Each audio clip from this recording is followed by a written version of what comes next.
आईने हिंदी के एक नए एपिसोड में आपका स्वागत है, जहां आपके लिए लेकर के आते हैं इंडियन डिफेंस की प्रमुख अपडेट्स को सबसे पहले।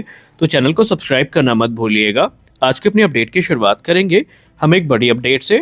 भारत के द्वारा एक शिप से कुछ आइटम्स हैं जिनको सीज किया गया है, जिनको लेकर के ये दावा किया जाता है कि ये पाकिस्तान में जो बैलिस्टिक मिसाइल और न्यूक्लियर प्रोग्राम है इसमें इस्तेमाल हो सकता है। दरअसल मामला ये है कि भारत के द्वारा एक चाइना से आ रहा आइटम जो है ये सीज किया गया है, जो कि पाकिस्तान के लिए था। इसमें 22,000 टन तकरीबन हाईटेक जो मटेरियल्स हैं इनको सीज किया गया है। अनुमान ये लगाया जाता है कि ये जो आइटम सीज किए गए हैं इसमें बेसिकली जो सीएनसी मशीन है वो यहाँ पर है, जिनका इस्तेमाल मिसाइल मैन्युफैक्चरिंग के लिए किया जाता है। और संदेह है कि चाइना के द्वारा पाकिस्तान को ये जो आइटम सप्लाई किए जा रहे हैं इनका इस्तेमाल पाकिस्तान के न्यूक्लियर प्रोग्राम में या फिर जो मिसाइल डेवलपमेंट प्रोग्राम है उसमें किया जा सकता है। और अभी इसको लेकर के जो एडिशनल रिपोर्ट्स हैं इनका इंतजार हम कर रहे हैं। हमारी अगली बड़ी अपडेट नेशनल सिक्योरिटी गार्ड्स को लेकर के आ रही है। नेशनल सिक्योरिटी गार्ड्स के द्वारा एक टेंडर इशू किया गया है, जहां पर 9x90 mm की जो कार्बाइन सब मशीन गन्स हैं इनके खरीद की बात की गई है। इन मशीन गन्स के अलावा जो एक्सेसरीज हैं ये भी खरीदी जाएंगी, जिससे कि एनएसजी के जो पर्सनल्स हैं इनकी जो ऑपरेशनल कैपेबिलिटीज़ हैं इनको इन्हेंस किया जा सके और जो एंटी टेरर ऑपरेशंस हैं उसमें इनकी कॉम्बैट इफेक्टिवनेस को काफ़ी ज़्यादा बूस्ट मिल सके। आपको बता दें कि इस टेंडर में टोटल रिक्वायरमेंट जो बताई गई है ये 150 यूनिट्स की है। इसके अलावा 450 जो मैगजीन्स हैं ये भी खरीदी जाएंगी और 150 की संख्या में जो लेज़र एमिंग डिवाइसेस हैं ये भी खरीदी जाएंगी। और इन कार्बाइन से जो एनएसजी पर्सनल्स हैं इनको इक्विप किया जाएगा। इस खरीद को लेकर के एनएसजी का ये कहना है कि वो अपने कमांडोज को जो हाईटेक वेपन सिस्टम है इनसे इक्विप करना चाहते हैं, ताकि जो मिशन या ऑपरेशंस हैं इनको और ज़्यादा इफेक्टिवली पूरा किया जा सके, और इसीलिए इस बड़े टेंडर को आगे बढ़ाया जा रहा है। हमारी अगली बड़ी अपडेट लियोनार्डो को लेकर के आ रही है। लियोनार्डो जो कि एक इटालियन एरोस्पेस और डिफेंस जाइंट है, इसने भारत में एक बार फिर से री एंट्री करी है। आपको बता दें कि अब इनका टारगेट भारत की जो सिविल एविएशन मार्केट है ये वो है, और 2014 में इन पे बैन भी लग चुका था। इसके पीछे की वजह ये थी कि इन्हें जो वीवीआईपी हेलीकॉप्टर स्कैम है या ब्राइबरी केस है इसमें दोषी पाया गया था और इन पे बैन लगा दिया गया था। लेकिन बैन हटने के बाद एक बार फिर से ये भारत में अपने AW109, AW139 और AW169 जो हेलीकॉप्टर मॉडल्स हैं इनको भारत में लेकर के आएंगे। और ऑलरेडी इन्होंने भारत में एक कंपनी के साथ पार्टनरशिप भी करी है। इनका ये मानना है कि जो सिविल एविएशन नीड है उसको इन हेलीकॉप्टर्स से पूरा किया जा सकता है, और इसीलिए लियोनार्डो अब भारत की मार्केट में अपनी जो प्रेजेंस है इसको रीस्टैब्लिश करेगी।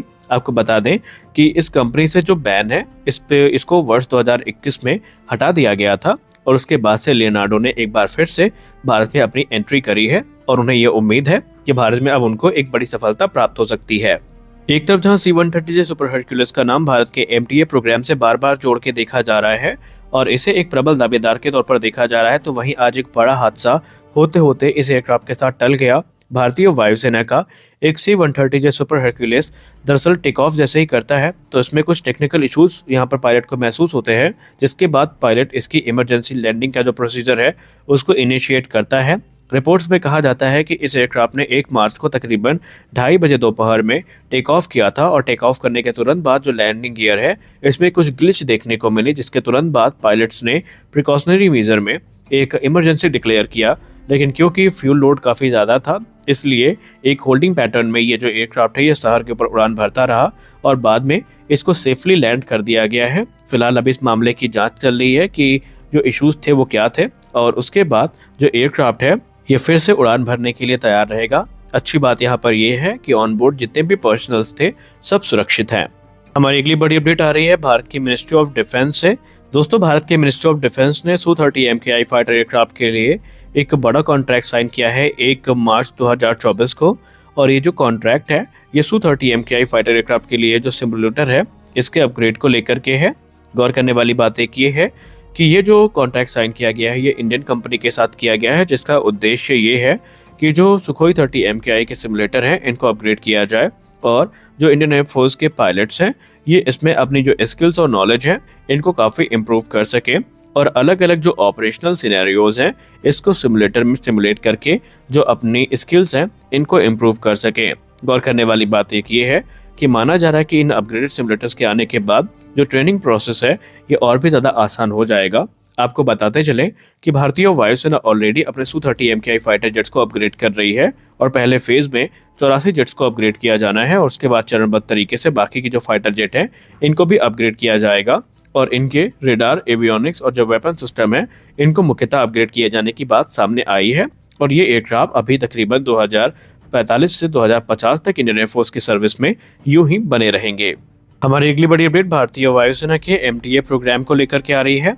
जैसा कि हम सब जानते हैं कि मीडियम ट्रांसपोर्ट एयरक्राफ्ट प्रोग्राम के लिए जो रिक्वेस्ट फॉर इंफॉर्मेशन है ये इशू करी गई है और इसमें ये माना जा रहा है कि भारतीय वायुसेना 60 से 80 की संख्या में जो एयरक्राफ्ट है इनकी खरीद को आगे बढ़ाएगी।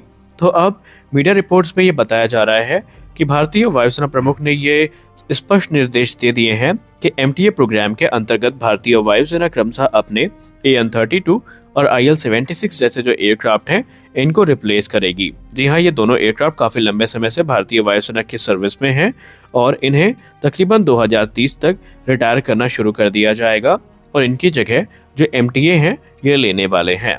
अब अगर हम बात करें भारतीय वायुसेना के इस टेंडर के बारे में तो ये जो टेंडर है इसमें एम्ब्रेयर का C-390 मिलेनियम एक प्रबल दावेदार के तौर पर देखा जा रहा है। इसके अलावा एयरबस का A400M एटलस भी इस रेस में है और लॉकहीड मार्टिन का C-130J सुपर हरक्यूलिस जो है ये भी इसमें एक प्रबल दावेदार माना जा रहा है। एम्ब्रेयर C-390 मिलेनियम की बात करें तो ये तकरीबन 26 टन की पेलोड कैपेसिटी के साथ हमें देखने को मिलता है और ये अलग अलग पर्पसेस में इस्तेमाल किया जा सकता है।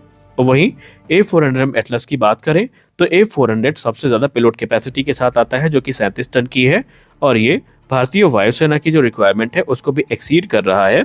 वहीं लॉकहीड मार्टिन के C-130J सुपर हरक्यूलिस की अगर हम बात करें तो ये 20 टन की पेलोड कैपेसिटी के साथ में आता है और ये भारतीय वायुसेना के द्वारा ऑलरेडी इस्तेमाल भी किया जा रहा है और भारतीय वायुसेना का टॉप फेवरेट एयरक्राफ्ट भी ये माना जाता है। हालांकि अगर हम अपने AN-32 की बात करें तो ये 60 टन के पेलोड के साथ में देखने को मिलता है, पेलोड कैपेसिटी के साथ देखने में मिलता है, जबकि IL-76 में हमें 40 टन की जो पेलोड कैपेसिटी है ये देखने को मिलती है। तो यहाँ पर भारतीय वायुसेना अपने पुराने AN-32 और जो IL-76 की फ्लीट है इसको पूर्णतया रिप्लेस करने का प्लान बना चुकी है और इस पे कार्य शुरू है। हमारी अगली महत्वपूर्ण अपडेट हिंदुस्तान एरोनॉटिक्स लिमिटेड को लेकर के है।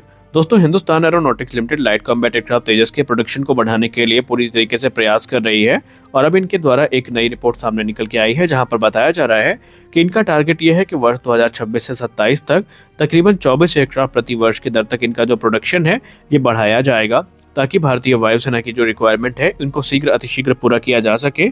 अगले 6 से 7 वर्षों में ये तकरीबन 180 तेजस जेट का जो टारगेट है ये लेकर के आगे बढ़ रहे हैं। गौर करने वाली बात एक ये है कि जो की पार्टनर्स हैं जैसे कि Dynamatic technologies, VEM technologies, Alpha Tocol, Larsen Toubro, national aerospace laboratories और टाटा एडवांस मटेरियल लिमिटेड ये लगातार इस प्रोग्राम में अपना समर्थन दे रहे हैं, जिसके चलते जो प्रोडक्शन कैपेसिटी है इसको बढ़ाने में HAL को ज़्यादा समस्याएं नहीं आने वाली।